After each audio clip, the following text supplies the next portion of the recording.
Imagine banking a fortune large enough to buy your own railroad car, yet 5 decades later, your children are still petitioning a federal court over the sale of a blue gingham dress. That dress, once twirling on Judy Garland's waist, now carries an auction estimate north of $1.2 million, a sum that dwarfs the $40,000 estate she left behind. Tonight we investigate how Golden Age spotlights dimmed into debt. This is not tabloid chatter, but a financial autopsy. Pills marketed as pick-me-ups, yet priced like gold, managers whose ledgers read like fiction, and tax collectors waiting in the wings will track fortunes lost on yachts, wiped out by blacklists, or consumed by the relentless predator called image maintenance. Before the hour ends, you'll hear of heirs still settling court costs, fan clubs crowdfunding headstones, and a Rat Pack icon who sang until his throat gave out just to chip at interest. So pour a nightcap, settle in, and ask yourself, if Garland, Flynn, and Dandridge could slip into the red, what safety net protects today's stars? When Judy Garland was found lifeless in a rented Chelsea flat, coroners cited incautious self-medication, but auditors saw a fiscal train wreck. Across 3 decades, the former MGM prodigy had grossed an estimated $40 million. Her probate file listed just $40,000 in cash and a tax knot nearing $4 million.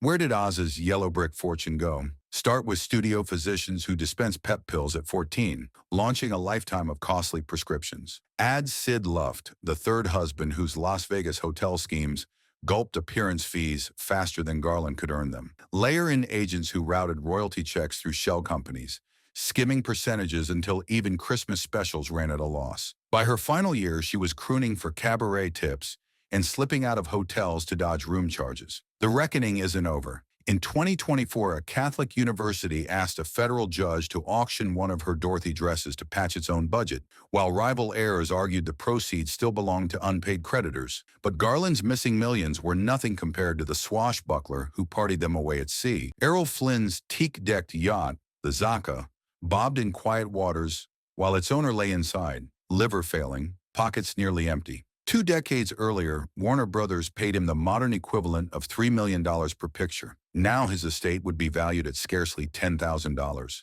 The arithmetic unraveled like one of his sword fights. A sensational 1943 statutory assault trial, he was acquitted, cost roughly $200,000 in fees, and scared off prestige contracts. He answered humiliation with excess, financing Caribbean rum binges, tiger hunts, and 5 homes scattered from Mulholland to Port Antonio. Divorces with actresses Lily DeMita and Nora Eddington added 7-figure settlements. The IRS applied penalties when Flynn forgot to wire withholding taxes from his Jamaican hideout. Even his prized yacht hemorrhaged cash. Unpaid crew wages led to liens that followed him until death. The legend's afterlife is rowdier still. In 2023, TikTok creators stitched clips of his courtroom swagger with number Flynn files, racking up more than 1.4 million views and reviving rumors of espionage, underage affairs, and even Nazi sympathies. TikTok, the viral fascination, sells Blu-ray box sets and museum exhibitions, yet yields no new royalties for descendants. Those streams are already attached to old creditor claims. Flynn once quipped that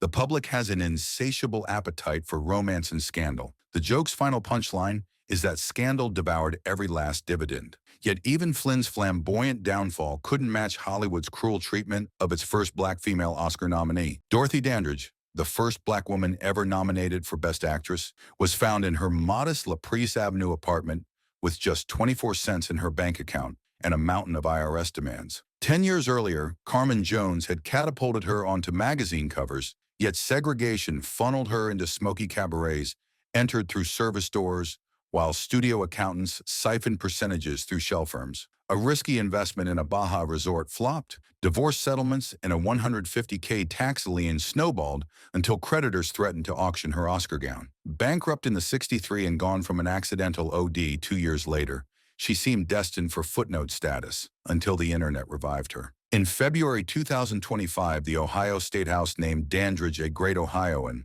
honoring her alongside Clark Gable in Paul Newman Ohio State House, while Broadway producers fast-tracked Dorothy Dandridge, the musical, adding Tony winner Tamara Tooney to the team last July Broadway World. TikTok edits Mash Her Torch songs with empowerment quotes, pushing number Dandridge to 53 million views. Yet the streaming royalties still serve as decades-old liens. One entertainment lawyer calls it the most eloquent unpaid invoice in Hollywood history. Her posthumous stardom underscores a brutal equation. Talent minus systemic bias in mismanagement equals insolvency. From red carpet trailblazer to bar top bartender, watch what happened to the blonde with the peekaboo curl. Patrons at Manhattan's all-women Martha Washington Hotel did a double-take when the cocktail lounge barmaid, pale, hesitant, working under the alias Connie de Toth, turned out to be Veronica Lake, the wartime pinup whose peekaboo curl once sold Liberty bonds by the trainload. A decade of studio feuds had already bruised her career. Then came whispers of schizophrenia, a violent breakup with director Andre de Toth,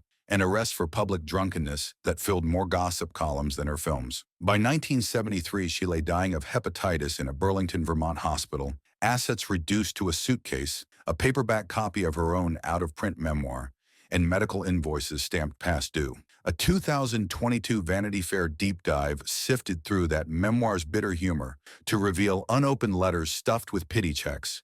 Money Lake mailed back, insisting, "I still have some pride." Vanity Fair, she survived on waitress tips yet remained Hollywood's cautionary blonde. Casting directors feared her alcoholism.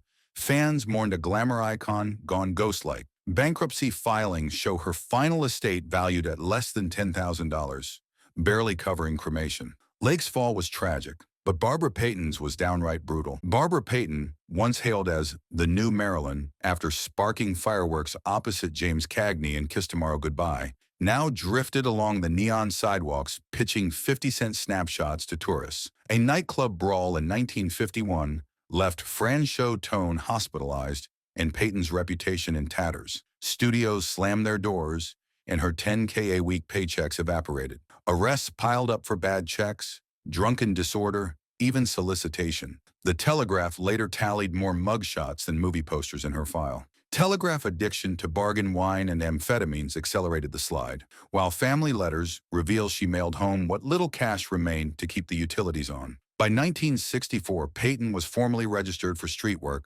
marking clients from a battered notebook titled My Story, a last-ditch memoir bid she hoped would fund rehab. It didn't. On May 8, 1967, she succumbed to liver and heart failure in her parents' San Diego duplex. Cremation costs were covered by a cousin, her estate totaling $57 in an ambulance invoice. Yet tragedy sells. In January 2025, a YouTube mini-doc, From Starlet to Streetwalker, cracked 2 million views in a week, proving fascination endures even when royalties do not. Payton's ruin illustrates how public appetite for scandal rarely feeds the star. Every click replays the cautionary loop. Yet Hollywood's very first mega scandal still belongs to a silent-era funny man. Roscoe Fatty Arbuckle checked into room 1219 of the St. Francis Hotel for a Prohibition-era bash that would rewrite celebrity history. At the time, he was the screen's highest-paid funny man, pulling $1 million a year, more than Chaplin. Yet 3 trials over actress Virginia Rapp's death burned roughly $700,000 in legal fees,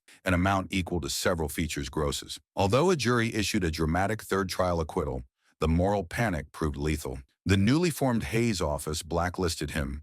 Paramount voided contracts. Theaters yanked his name from marquees overnight. Desperate to keep bread on the table, Arbuckle directed shorts under the pseudonym William Goodrich, earning day-player wages. By the time he died of a heart attack in 1933, probate listed little more than a used touring car and a modest life insurance policy scooped up by creditors. No residuals flowed. The studios reissued his early hits with his credit excised. A 2021 New Yorker feature re-examined the case, arguing that Arbuckle became Hollywood's first sacrificial celebrity, the template for modern cancel culture. Film scholars now debate whether he was railroaded to protect studio profits. The spectacle birthed the morality clause still stapled into star contracts today, proof that reputation can be as spendable, indestructible as cash. One horror icon would soon learn that bad contracts outlive even the undead. Bela Lugosi, forever cloaked in Dracula's cape, collapsed of a heart attack inside a modest apartment,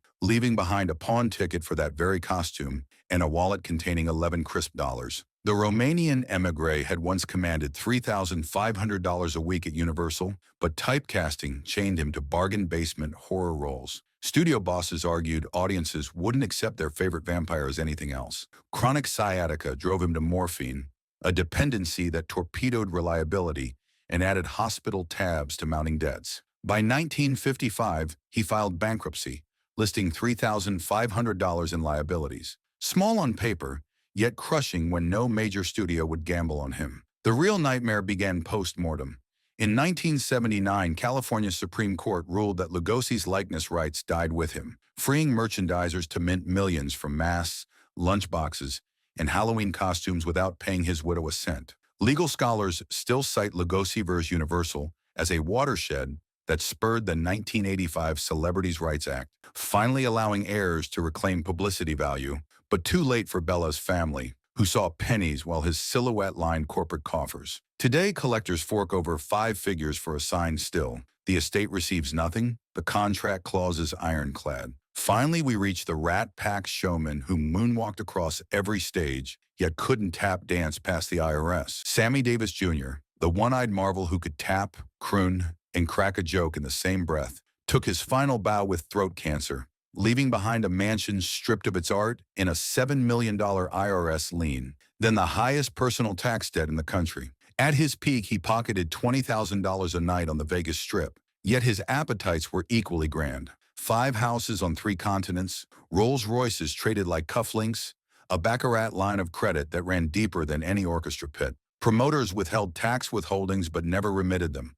Managers borrowed advance fees. The entertainer himself signed IOUs on cocktail napkins. Altovise, his widow, discovered pawn slips where Grammys once stood. In 2008, journalist Matt Birkbeck chronicled the chaos in deconstructing Sammy, revealing that his lifetime haul of $50 million had vanished into high-interest loans and compound penalties. Wikipedia. A glimmer emerged when author Pamela Sherrod entered the fray, chronicling years of lien renegotiations in the 2025 memoir, The Writer Who Saved His Estate. Court records show her efforts shaved millions off the IRS bill and restored streaming royalties to the heirs. Book publicity services, yet the moral lingers. Even a Rat Pack king who moonwalked across every stage can't tap dance past compound interest. So what do these faded fortunes teach us about the real price of fame? Across these cautionary tales, one equation repeats. Breathtaking talent minus disciplined oversight equals insolvency.